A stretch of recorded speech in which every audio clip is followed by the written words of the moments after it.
Welcome to The Explainer. Okay, let's dive right in. Today, we're talking about Kubernetes, the system that's kind of secretly running a massive chunk of the modern internet. So how does it actually work? Have you ever really stopped to think about it? How does a massive app like Netflix or Fortnite handle millions of people all at once?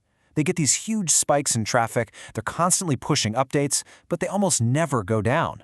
Well, the secret isn't magic. It's actually a technology that works, kind of like a super advanced, fully automated factory. So, to really get how we got to this point, you got to look at two totally different ways of building and running apps.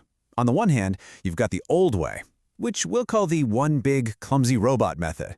And on the other side, you've got the modern way, using thousands and thousands of tiny, interchangeable Lego blocks. All right, let's kick things off by digging into that old way of doing things. You'll see pretty quickly why it created such massive headaches for developers, and why we all used to see those "sorry, we're down for maintenance" messages constantly.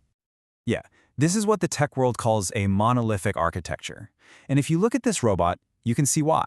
Everything is all chained together in one big lump. The user interface, the backend logic, the database, it's all one giant application running on one single, powerful server. It sounds simple, right? But in reality, it was just so incredibly fragile. And this is where it all falls apart. There are basically three huge problems with this one robot method. First, you have a single point of failure. If any one part of that robot breaks, the whole app goes down. Poof, gone. Second, it just can't handle getting popular. A sudden spike in traffic, the robot gets totally overwhelmed and just crashes. And trying to update it? Oh man, it was like performing open-heart surgery. You had to take the whole thing offline, do the update, and just cross your fingers and pray it would start back up again. So yeah, clearly this old way just wasn't going to cut it for the modern internet. The entire industry had to find a better way, moving away from these brittle robots to something way more flexible and resilient. And that brings us to the modern solution, the Lego factory.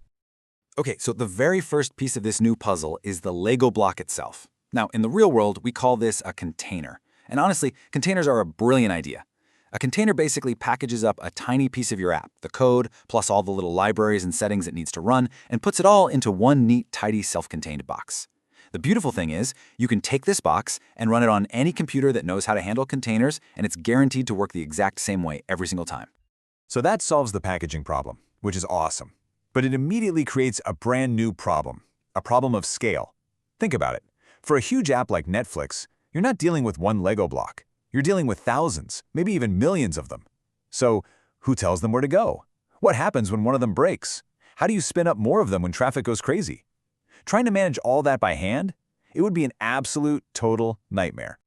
Right. You can't have a human being sitting there frantically trying to sort all these Legos. What you really need is an intelligent, automated factory manager, something that can orchestrate the whole show 24/7 and never gets tired.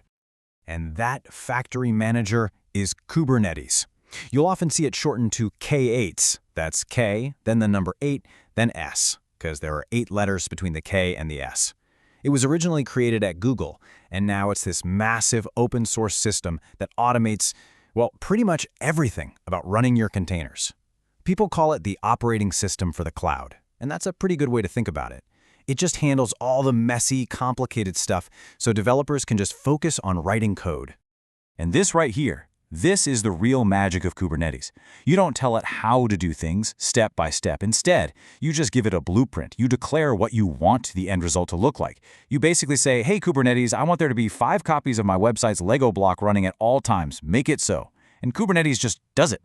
It works tirelessly in the background to make your blueprint a reality. And get this, if one of those 5 copies fails for some reason, Kubernetes sees it and instantly spins up a brand new one to replace it. It's literally self-healing. Okay, so how in the world does Kubernetes actually pull all this off?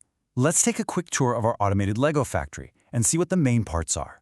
First stop, the manager's office. In Kubernetes terms, this is called the control plane. This is the absolute brain of the whole operation. It's constantly watching over the entire factory floor, making all the big decisions, like where to put new Lego blocks and making sure everything is running exactly like you described in your blueprint. So what about the Lego blocks themselves? Well, out on the factory floor, these are called pods. A pod is the smallest, most basic building block in the Kubernetes universe. You can think of it as just a little wrapper that holds one or more of your app's containers. These pods are the actual things that Kubernetes is creating, moving around, and keeping an eye on. But of course, all these little Lego blocks can't just sit there in isolation. They need to talk to each other. That's where networking comes in. And in our factory, that's the conveyor belts. Kubernetes automatically sets up this really complex virtual network that lets all the pods communicate with each other, and it also figures out how people on the internet can actually connect to your app. Okay, but what about data? Here's a tricky part. Pods are designed to be disposable. When one gets destroyed, everything inside it is wiped clean. That's fine for some things, but a total disaster for, say, a database. So Kubernetes solves this with something called a persistent volume. The best way to think about this is like a magical, separate hard drive that exists outside the pod. That way, if a pod gets replaced, the data is totally safe. Kubernetes just unplugs the hard drive from the old pod and plugs it right into the new one. No data loss. And finally, we get to what might be the most critical part of running this factory, the emergency drills. Because let's be real, things are going to break. A pod will get stuck, a network connection will fail. It's going to happen.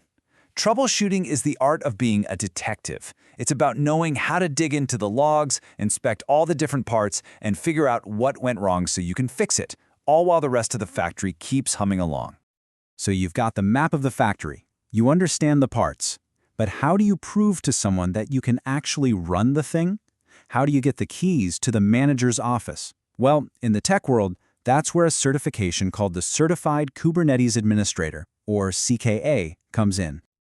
Now, the CKA is not your typical multiple-choice exam where you just memorize facts. No way. It is a 100% hands-on, performance-based test. You're dropped into a live command-line terminal for about 2 hours, and here's the cool part. It's open book. You're allowed to use the official Kubernetes documentation.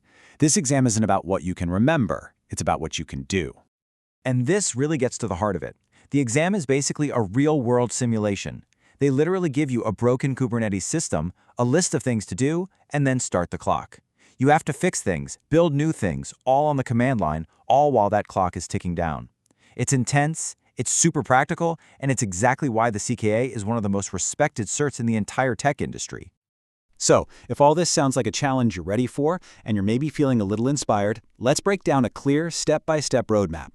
Here's how you can actually go from knowing nothing to becoming a certified factory manager. Okay, before we even get to Kubernetes, there's a step 0. You've got to have the foundation down. You can't manage the factory until you know how to build the Legos and work the basic machinery. That means 2 things are non-negotiable.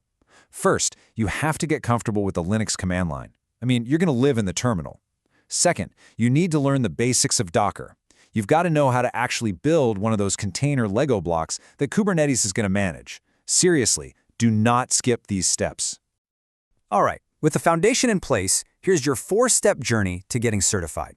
Step 1. Get a sandbox. You need a little mini factory on your own laptop, something like Minikube, so you can practice without breaking anything. Step 2. Take a really good hands-on course. The one by Mumshad Monambeth on Udemy is pretty much the gold standard everyone recommends.